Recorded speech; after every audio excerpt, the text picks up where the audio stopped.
Welcome to the Late Stream with the Big D on Friday the 26th of September, the eve of Manchester United's interesting game versus Brentford away in West London. And funnily enough, the Big D used to live in Brentford.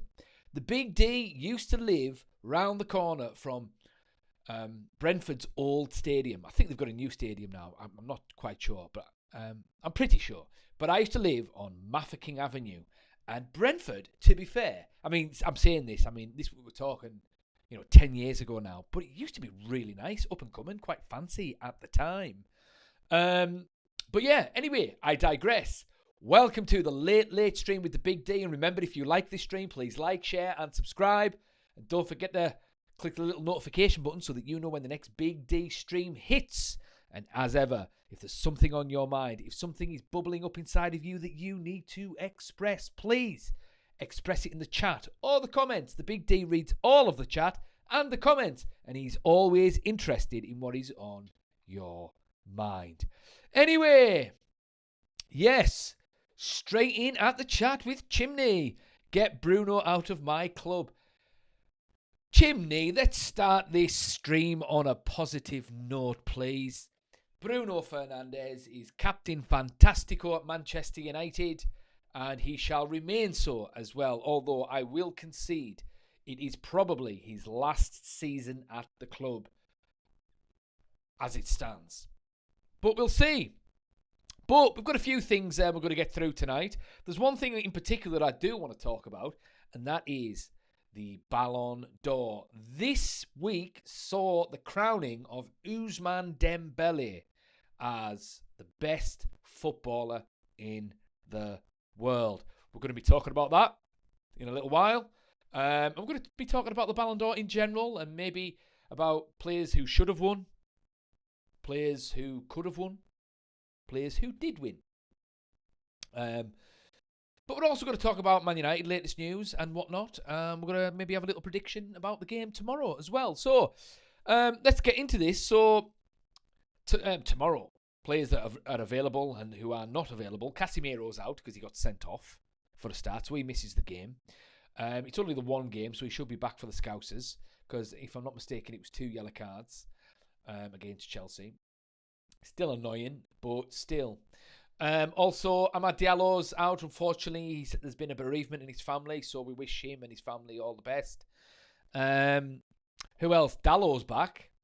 Mazraoui's out until after the international break, which is a pain because I'm not entirely sure why he's out, but he's out until after the international break. I imagine he must have got a knock from somewhere, but it's a shame because he's played really well lately, even against Man City. He was doing really well on that right wing back position. He's a fine athlete. He's great ball control. He's brilliant at crossing, and he's just an all round really good footballer and an absolute snip for the. I don't know how much did we pay for him? What was it, about 14 million? Something like insane for the level of footballer that we've got. He must have been out of contract or something like that, but it seems that he's out for the time being. But Dallow's back, so it looks like we should have someone available on the right wing back role. Cunha and Mason Mount, they've been training, so hopefully Cunha gets a game. What else? Let's see. What else we got? See, there's a lot of information about Anthony playing well and Marcus Rashford playing well, and they're not even at the club anymore. But yeah, so the team, it looks like tomorrow is going to be, and I think this is fair, actually. I think this is what the team's probably going to be tomorrow, whether you like it or not. And that is, obviously, 3-4-3. It's going to be Bayindir in the nets. And to be fair, he's been solid enough. He's been all right. He hasn't done anything stupid like Onana, because Onana would have chucked the ball in at least once since that Grimsby game. He chucked a couple in against Grimsby, to be fair, but Bayindir, he deserves to just keep his spot for now. Again, I think Ruben Amorim is using this sort of purple patch for being there. I say purple patch, he hasn't really been tested, but the fact that he hasn't chucked the ball in, he's using this time to sort of bleed in Lamens, get him used to the club, get him used to training, get him used to his teammates, all that kind of thing. And then, hopefully, because it will happen, BigD will have a stinker at some point, then he'll throw in Lamens in the nets and see how he does. So, BigD, goalie, back three, Luke Shaw, Maguire, Matthijs de Ligt. That's probably what it's going to be there. And then we've got Ugarte and Bruno Fernandes, central midfield. Well, seeing as Casemiro's injured and he's not going to play Mason Mount in central midfield, then well, it's going to be Ugarte and Bruno Fernandes. It's not going to be Kobbie Mainoo, unfortunately, but it is what it is. And then on the wing backs, Dorgu, fine, he's done all right, and Diogo Dalot. Well, we don't have any other right wing backs, so it has to be him, unless he puts Mbeumo right wing back and he sticks Mason Mount in that number 10 position. And then Cunha, he's back, so that'll be interesting to see him back, because he's done all right, Cunha.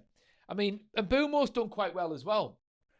But I don't know. Cunha's looked really good. Really good. Like, he just, I don't know, he does something out of nothing. Bryan Mbeumo seems a little bit one-dimensional at the moment, but maybe I'm just being unfair. But Cunha, it's like when you watch him, you don't know what he's going to do. You've got an idea of what Bryan Mbeumo is going to do. And he's still excellent at those things that he does.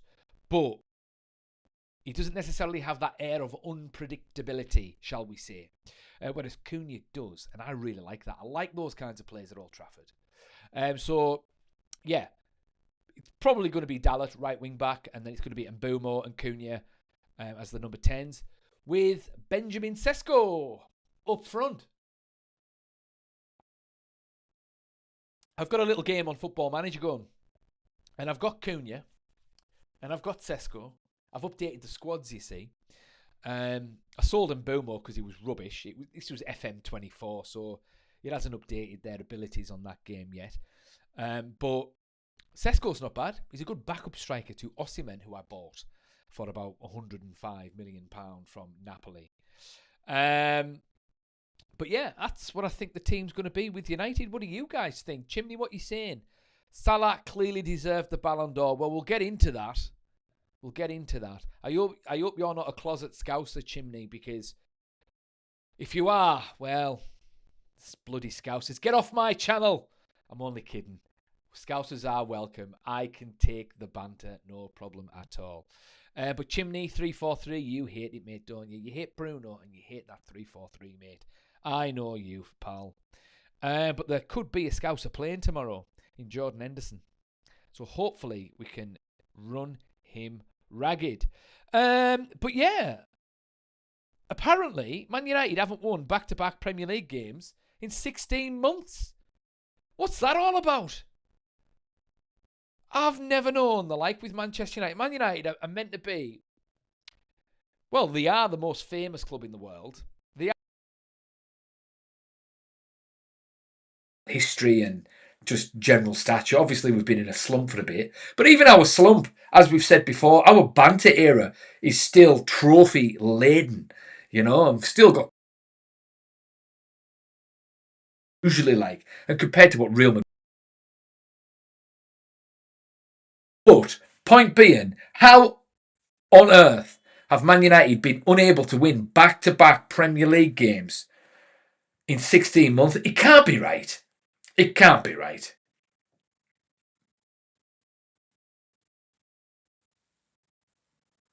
Aye.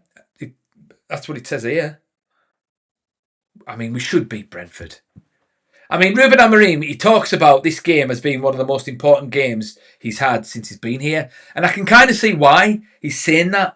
I mean, one, he's probably G'ing up the players, because he's been saying for ages that one of the biggest problems that the players have got is their attitude and their mentality and their ability to not let their heads drop when they go 1-0 down, for instance. So he's probably saying that to try and G them up against Brentford. And I've been saying for ages that the leagues are won against the smaller sides. Now, I'm not saying United are going to win the league, but what I am saying is Man United are going to climb to the top or climb up the rankings, then they need to start being more consistent against the smaller side and motivating themselves for the smaller sides, because that's where they'll get most of their points. Because it's very easy to be motivated to play Liverpool or Man City or Arsenal, so to speak, generally speaking. So he could be doing it for that, for those purposes. But also, he's kind of right in the sense that United need to start to build momentum now. So we had a good win against Chelsea. We should, if we beat Brentford, then there's no reason why we can't beat Sunderland next week. And then that's 3 games on the bounce. And then that's 3 wins in a row against winnable opposition. And then we've got the Scousers. And then if we get pumped by the Scousers, then if we've won the previous 3, then it's a little bit of pressure off Ruben Amorim, and he's probably thinking that as well. He's probably thinking, well, I need to win these next 2 games realistically, because it's looking like we'll probably get pumped by the Scousers, so I want to keep my job. So let's, at the very least, give me a little bit of a buffer against Chelsea, against Brentford, against Sunderland, so that I can survive the Liverpool weekend. But then you never know, we might get a win against the Scousers. They have to lose sometime. It might as well be us. So yeah, so that's basically it with United at present, really. We've got a good win last week. We've got a few interesting players who are not going to be playing, which we could have done with, but unfortunately, they're not available for one reason or another. And yeah, that's kind of it, really, on the United side. There was a little bit of talk on the overlap about Harry Kane, and Harry Kane has got a buyout clause that's been released lately, and there's been a lot of talk about Harry Kane coming back to the Premier League and stuff like this because he wants to beat Alan Shearer's record and all of that kind of stuff, and he maybe wants to win something with Spurs, blah blah blah blah blah blah. Why, oh why would Harry Kane ever want to come back to the Premier League? Like, honestly, sometimes these pundits, they talk absolute garbage. Why? Why would you leave Bayern Munich to go back to Spurs? Why would you leave Bayern Munich to go to Man United at this point? Why would you leave Bayern Munich to go to Chelsea or Arsenal? And as if he's going to go to Arsenal. If he's going to leave Bayern Munich, he might as well go to Barcelona. He would suit Barcelona's system. I mean, if Robert Lewandowski can thrive in that Barcelona system, so can Harry Kane. And they bought Robert Lewandowski when he was about 35 or 34, something like that. So Harry Kane could quite easily slot into the Barcelona system. So why wouldn't he go there, But yeah, Chimney, what you saying? I ain't no scouse, but literally no one stats come close to Salah's season. Sometimes let's be unbiased. No, I understand what you're saying there, Chimney. I don't think Salah deserved it. No, I don't. Ousmane Dembélé deserved it. Because the thing is, and I've been saying this for a long time, if you're going to be the best player in the world, there's one thing you need to do, generally speaking. Sometimes it doesn't quite work out that way because flukes happen, right?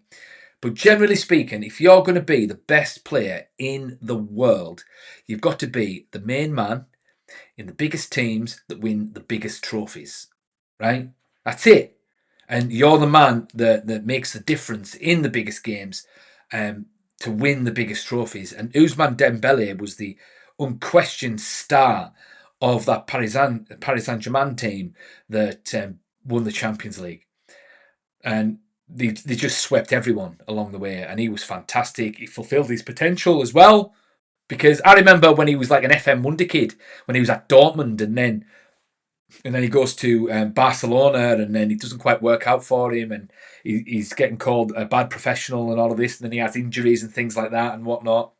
And then he finds his feet at Paris Saint-Germain, and we all thought that he's going to go to Paris Saint-Germain, and he's just going to wind his career down and all of that. But lo and behold, he's just found his environment, and he's the main man. He's done it, and he's settled down, and he's realised his potential. And he's won the Champions League. And make no mistake, the Champions League is the best competition to win for a player. That's the hardest, highest level a player can achieve, even bigger than the World Cup, because the intensity of the talent on the pitch in the latter stages is the highest in world football. Maybe the World Club Championship might sort of catch up with that, and I think Paris Saint-Germain probably would have won the World Club Championship as well. But by the time they got to the final, they were absolutely knackered. You know, they got to the final in every single competition that they played. So they just probably just ran out of steam against Chelsea, and you know, Chelsea just took advantage of that really. But yeah, no, I'm not having Salah. No, so, all right. So they won the Premier League, fair enough, and he was good in the Premier League. But Liverpool were the only team in the Premier League last season that were consistent. Everyone else they were crap. It was the same as the Leicester year. People go on about Leicester being like an amazing achievement, the greatest achievement. Leicester only won the league because everyone else couldn't be bothered. That's it. Now, fair enough. They took advantage of that. Fine, and it was an interesting thing to watch. It was an interesting fluke.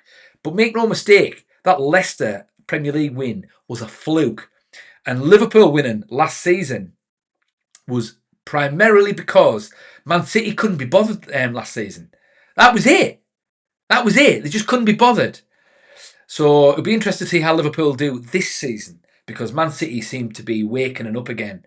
But if Liverpool win the league and they win the Champions League this season, God forbid, then and if Salah's the main man to do that with them, then fair enough. He deserves it. But last season, no, just because he had a good Premier League season, nah, I'm not having that. I'm not having that because, no, I'm just not having that. Because that would mean that there's loads of players over the years should have won the Ballon d'Or just because they had a good Premier League season, and I'm not a believer in that. If you're going to win a Ballon d'Or, you need to be winning the big trophies, Champions League, World Cup. If you're the main man for the big team that wins that, then you deserve the Ballon d'Or. Which brings me nicely onto talking about the Ballon d'Or, actually.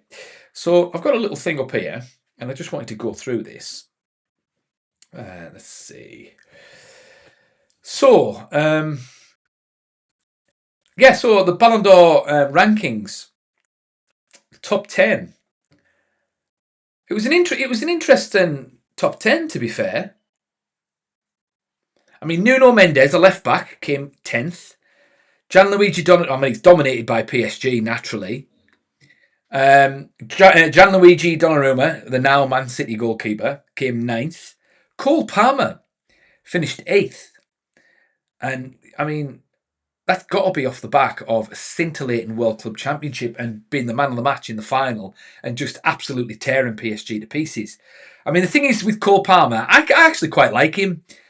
And he's a bit of a throwback to the Flair number 10 player. So there's him and there's Bruno Fernandes, the throwbacks to what footballers used to be like in sort of the late 90s and early 90s and stuff. And well, throughout the 90s, like, so when you had number 10s like Baggio and Del Piero and Totti and Ronaldinho and all those guys, you know, players that were just unpredictable. They could just do magical things. They can just turn it on at the drop of a hat, and sometimes, you know. And I really like that about Cole Palmer. And I can see why he left Man City, because he doesn't suit that rigid tiki-taka system. He needs to express himself. He's a modern day Matt Letizia, you know. And then at number 7, Kylian Mbappe. Fair enough. Kylian Mbappe is arguably, talent-wise, the best player in the world. He's already proven he's a big game player. I mean, he's got a hat-trick in a World Cup final, you know, so he's already won the World Cup as well. He just needs to add the Champions League to his resume, and then he's kind of completed football, you know. Could very well do it this season. We'll see. And then you've got a right-back at number 6, Achraf Hakimi. Probably the best right-back in the world. I really like Hakimi because of that story that went viral. I'm not sure how much truth is in it, but it was that story that Hakimi, he got married to some French or Israeli like actress, famous actress or something like that. I'd never heard of her. Model slash actress. And they got married, and then after a while she filed for divorce.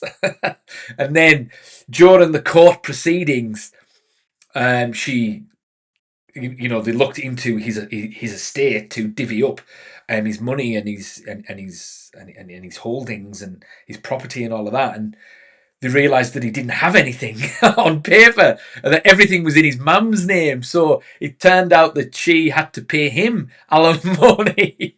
Again, I don't know how much of that is true, but if it is, that is legendary status. So he should have won the Ballon d'Or just for that, if it's true. So he came in at number 6. And then Rafinha. I mean, Rafinha last season, do you know what? I'm going to get the Rafinha stats up from last season because he had a messy year last season. Show me goals and assists for Rafinha for the 24-25 season in all competitions, please. Because Rafinha, I mean, ex-Leeds as well, dirty Leeds. He had an amazing season last season.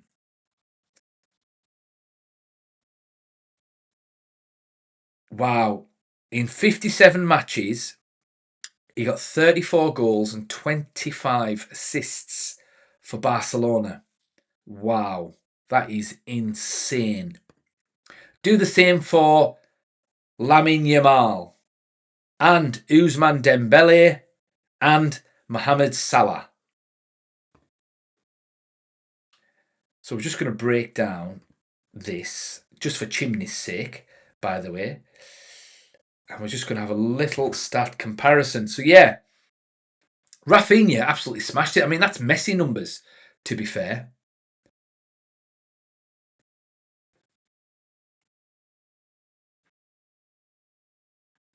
And I'm just looking at the stats for the rest of the guys, but we'll get to them in a minute. Mo Salah scored 34 goals and 23 and got 23 assists in all competitions. And he came in at 4th in the Ballon d'Or. But again, the thing is, he only won the Premier League. I mean, that's great, but he only won the Premier League. After him was Vitinha. See, Vitinha's kind of come out of nowhere, to be fair. Because I play a bit of eFootball online, and there's been more and more people have Vitinha in their squads, and he just dictates things from midfield, and it's so annoying. I had such an annoying game before on eFootball. I was playing some guy online. It was probably some 13-year-old South Korean kid or something like that, and I don't know what happened, but I was battering him 5-0. And it was 5-1 at half time. And then somehow, like, I don't know what happened. He didn't even change his tactics. He maybe made a couple of subs, fair enough, but he didn't change his tactics or nothing. And all of a sudden, my players couldn't pass. And every time they headed the ball, it went to one of their players, and then eventually just clawed them all back and beat us 6-5. I was livid. And Vitinha was playing as well. Oh. Do you know what? Actually, I'm lying. It was the match after that I was livid. I wasn't livid. I was just looking at them at the screen and just going,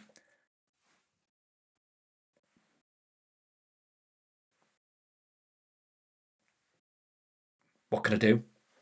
That's just stupid. I didn't get beat there.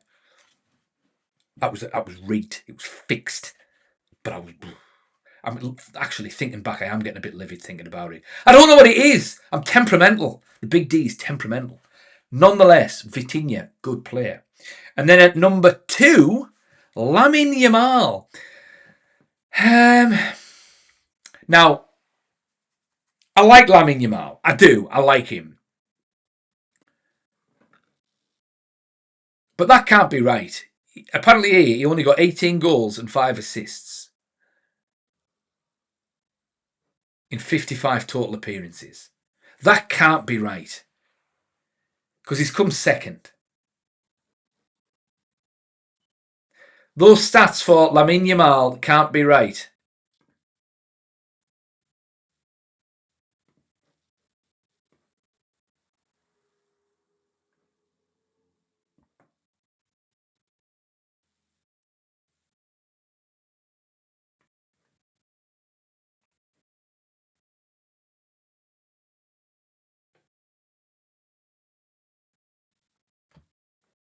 So it says here, Yamin Lamal, 18 goals and 21 assists. I was going to say.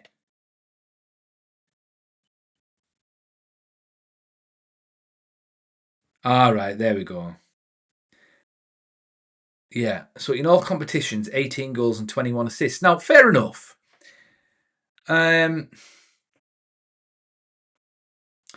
just questioning why he came second. Because those stats, especially compared to Rafinha, are not as good, obviously. So I don't get it. What is he? Is it a case? Has he got a bit of the Thierry Henry syndrome in the, the aesthetic of how he plays football gives him an extra 15% of how effective he actually is? Is it that kind of thing? Or is he because he's a bit of a big game player? Or because he's so young and he's smashing it? Is that why he's sort of elevated because they think he's going to be the new Lionel Messi or something? I'm not sure. But it seems to me Rafinha should have been the main man at Barcelona. Or in fact, he was the main man. Him or Lewandowski. Why is Lewandowski not up there? Because at the end of the day, it's about how effective you are on the pitch. But nonetheless, he's still a good player and he's come second. But the man, Ousmane Dembélé, he's the one that won the trophies. And he got 35 goals and 16 assists across all competitions. So at the very least, the main man in the biggest team that won the biggest trophy, that made the difference for the biggest team of the season, wins the Ballon d'Or. And I think that's how it should be. Second onwards, it's irrelevant, really. So yeah, that's all I'm going to say on that. So yeah, thoughts in the chat. The Big D reads all of the chat and he's always interested in what is on your mind. Chimney, what you saying? Glad you were on the Konami team. Do you know what, Chimney? I haven't played FIFA properly since 1999. Right? So what's that? 99, 19, 20, 21, 20, 24, 25. What's that? 16 years. Is it 16? 99 or 9? No, 26 years. 26 years. Big D's maths wasn't working there for a second. 26 years. I had a little flirt with FIFA back in about 2014, 2015. I bought one, but it was crap. Oh, it was awful. It was god awful. And I went back to Pro Evo, which it was back then, but now it's eFootball. I just think the gameplay is much better, generally speaking. But I'm toying with the idea of upgrading my PS4. I've got a PS4 and there's a little bit of a lag. And I like to play the eFootball League against other users. And I'm in Division 2. So I'm in the top 10% of all players at any given point online. So I'm good. And I'm good with an old machine. So if I upgrade to a PS5, then maybe, just maybe, that'll even the odds against some of these South Korean 12-year-olds who keep on slapping me about in the digital space. But we'll see. Watch this space. If the Big D gets 100,000 subscribers, the Big D will upgrade his PS4 to a PS5. That's the challenge. But yeah, eFootball is where the players play. The thing is with eFootball as well, there's players on there that I really want to see, but for some reason you haven't got the license. So R9, he's not on there. Zidane's not on there. I've never seen Roy Keane on there, not for a long time. It's very rare you see Paul Scholes on there, although he does pop up every now and then. You don't see Gary Neville. You don't see Jaap Stam. Rio Ferdinand hasn't been on there for a long time. Van der Sar's nowhere to be seen. Tevez has just popped up. Never see Vidic. Nani's never there. Who else? Prime Cristiano's vanished as well, because sometimes they have like a prime player, so they'll have so for instance, I've got 2009 Messi, right, in his class. sometimes they used to have like noodle hair Ronaldo, right? That's what they call him, noodle hair Ronaldo. So that was what, 2014 or something. Like they'll have a 2014 Ronaldo, but not anymore. You can only get like the 40-year-old Ronaldo at the moment, which is a bit annoying. But yeah, but there's so many players that I just want to say. I mean, where's Di Stefano? Why is he not on there? There's a Puskás. Raul's turned up, but Figo pops up from every now and then. I've had a prime Beckham over the past couple of years, but and I've got a 32-year-old Beckham and LA Galaxy Beckham, and he's pretty good. I've got Cantona, but there's no Mark Hughes either. Where's Mark Hughes? I mean, he's a legend. So yeah, I do. I really like eFootball. It's good. It's got good pick up and play quality. Sometimes you just want to have an hour to just chill out, have a bash online, and then you'll play it, and then you'll end up getting beat by some 12-year-old, and then you're even more stressed out than when you started playing it. But sometimes you win, and it feels good, and then you can go and have your tea. But it is what it is. Chimney, what you're saying? It's all BS. Rafinha was better. It's just PRBS. Maybe, but this brings me on nicely to what I'm going to finish off on tonight, and that is the Ballon d'Or, generally speaking. Now, I've got the top 3 Ballon d'Or. Well, I've got the top 3 from every year since 2000 on my lovely AI assistant, as it stands. And there's this notion, and it's the same with the Academy Awards, the Oscars. And I have this argument all the time, usually to myself when I'm on my own and I'm lonely and I've got no friends because, I'm a YouTuber and I just stay at home and I do nothing. Anyway, and make content. I'm only kidding. The Big D's got loads of mates. But the point I'm making is that there's a notion that it's all, BS, and that it's all PR, and the person that should have won it never wins it, and all of this. Like, as I say, for you guys who are regulars on this channel, the Big D's a professionally trained actor. Been an actor for 15 years, been in films, been on telly, done all kinds, travelled the world, paid nice money, all of that kind of good stuff. So I know my stuff. I know about actors. And sometimes, yes, the actor that should have won the Oscar sometimes doesn't win it. But my argument is they get it right most of the time. So you cannot say to me that the times that Marlon Brando, Robert De Niro, Al Pacino, Daniel Day-Lewis, Meryl Streep, Jack Nicholson, when they won the Oscar in the years that they won the Oscars, you cannot tell me that those guys didn't deserve to win the trophy, because they're some of the best actors of all time, right? Now, it's the same with the Ballon d'Or.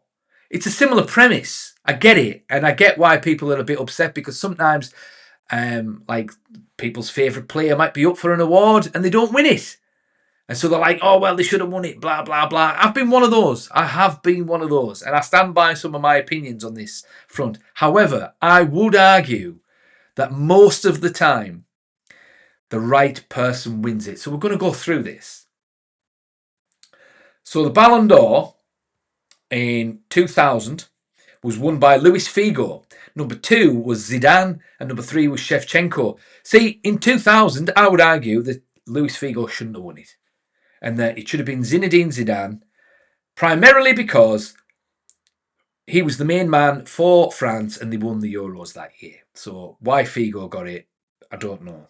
2001, Chimney, I agree. Michael Owen should not have won the Ballon d'Or in 2001. Number 2 was Raul. Number 3 was Oliver Kahn. Now, Bayern Munich won the Champions League in 2001. But it was kind of by default. There was no great challenges for that, and they were kind of due, especially after the heartbreak when they got beat by Us in '99. So it was one of those weird years where it was kind of up for grabs. Like, the best team didn't win the biggest trophy kind of thing, because Bayern Munich weren't the best team in Europe in 2001. They were just the luckiest. It was kind of a Leicester year in Champions League terms, and there wasn't a major international tournament, so it was a funny kind of year. But Liverpool did win a treble. So I can kind of understand why Michael Owen won it in 2001. 2002, Brazilian Ronaldo won it. Roberto Carlos come second and Oliver Kahn come third. And I think that's fine. That's fine. That's fair. Yeah. I mean, he won the World Cup and he was the main man in the World Cup. So why wouldn't he? And that was him cementing his legendary status. Because again, if you're going to cement yourself as a legendary player, you've got to have a crowning moment. And that was his. It was meant to be in 98, but he went a bit potty and he didn't quite, he didn't quite get over the line, even though he was the best player. Arguably, because Zidane was just as good, to be fair, in his own way. But, the point being, you've got to be the main man in the biggest teams and win the biggest trophies, and he was that year for Brazil. So not only cementing his status as the best player in the world at that point, but also cementing his legacy as the best player, as one of the best players of all time. 2003, now this is a controversial year. Paolo Maldini came third, Thierry Henry came second, and Pavel Nedved came first. I can kind of understand why people moan about Thierry Henry. And that he should have won it in 2003. Again, it was one of those funny years where the best team in the world didn't win the biggest trophy. I mean, who won it in 2003? 2002 was Real Madrid. 2003 was AC Milan. Oh, right. Well, yeah, Shevchenko should have won it. Why didn't Shevchenko win it? He was the best player in the team and he scored the winning penalty in the final at Old Trafford.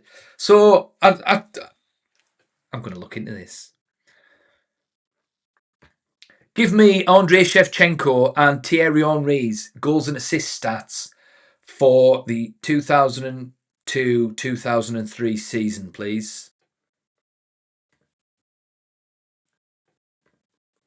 Let's have a little look at this. Because it could be, in my opinion, one of those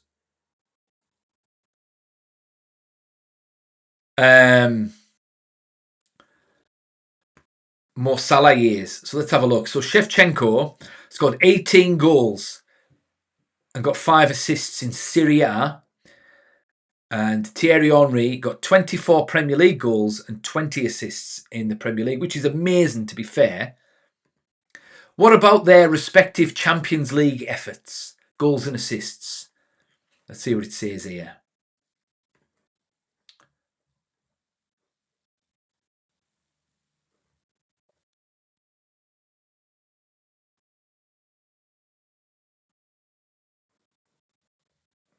Well, it doesn't really provide much information about assists, but goals-wise, Shevchenko got 4 and Henry got 7. Fair enough, but again, Shevchenko won the Champions League, so I'd have given it to Andrei Shevchenko. I mean, he won it a year later anyway.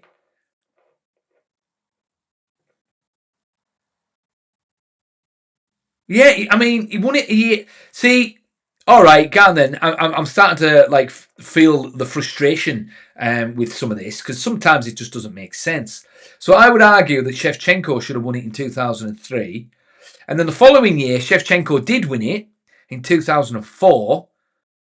Deco came second because Porto won the Champions League, and Ronaldinho came third. But Ronaldinho was clearly the best player in the world.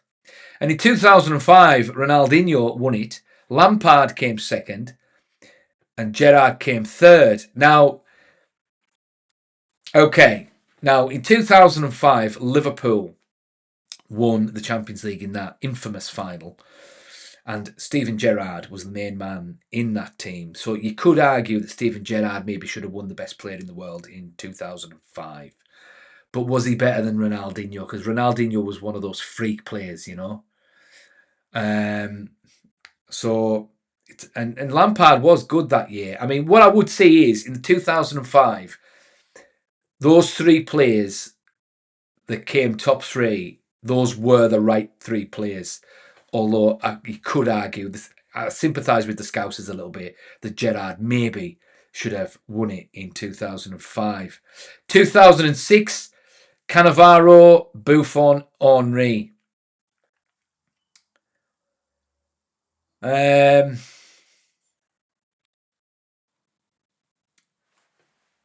don't know, I'd have given it to Ronaldinho because he won the Champions League, but he had a lacklustre World Cup and Cannavaro won the World Cup. But Cannavaro was a defender and he was solid, fair enough, and Buffon was good, fine. Henry, I mean, well, that to be fair, that should have been Thierry Henry's year.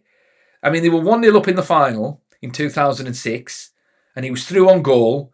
And if he'd scored it, they'd have went 2-0 up. I watched the highlights of it lately, the other day, actually. That would have been 2-0 and Arsenal would have probably won the Champions League. And then that would have been Thierry Henry cementing himself as the best player in the world. But he didn't. He didn't. Let's have a little look at the chat. What's going on here? Owen didn't deserve it. Chimney, by the way, United has its own Best Player award, so why should it be considered for the Ballon d'Or? Oh, UCL has its own Best Player award, so why should it be considered for the Ballon d'Or? Because the Ballon d'Or, Chimney, is the highest individual honour that a player can get, and it's based on, well, in theory, the person who's meant to be the best player in the world. Now, how do you prove yourself to be the best player in the world? By performing in the biggest competitions and winning them. That's why. Chimney says Salah was the best performer last season, plain and simple. Give him his trophy. Is that not fair? But he didn't win the biggest trophy, Chimney. That's the point I'm making. And Krishna Sharma says, go and sleep. No one is watching you. Well, at the moment, you're actually quite right, Krishna. So, yeah, it says 0 there. But thanks for the comment. That's helped my algorithm. You're welcome back anytime, sir. Chimney 06 should have been Buffon. Well, I'd like to see a goalkeeper win it. The Big D's dad was a professional goalkeeper, so he's got a soft spot for goalkeepers. 2007. Yeah, 2007 was fair. Kaká, Ronaldo, Messi. Kaká was the main man for AC Milan and they won the Champions League. 2008, Cristiano deserved it. Best player in the best team in the world at the time. And 2009, Messi, Ronaldo, Xavi. Again, Messi deserved it. And let's just say, for the next couple of seasons, Ronaldo deserved it. Modric won it in 18, but he only won that because Cristiano Ronaldo got his little accusation. So it was a PR move that Ronaldo didn't win that year. So that should have been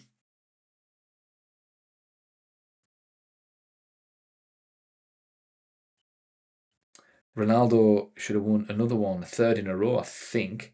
But it's just said here between 10 and 15, it was either Messi or Ronaldo. And again, I think that's fair. 19 was Messi. 20, there was no award. 21 was Messi. 22 was Benzema. 23 was Messi because he won the World Cup. 24 was Rodri.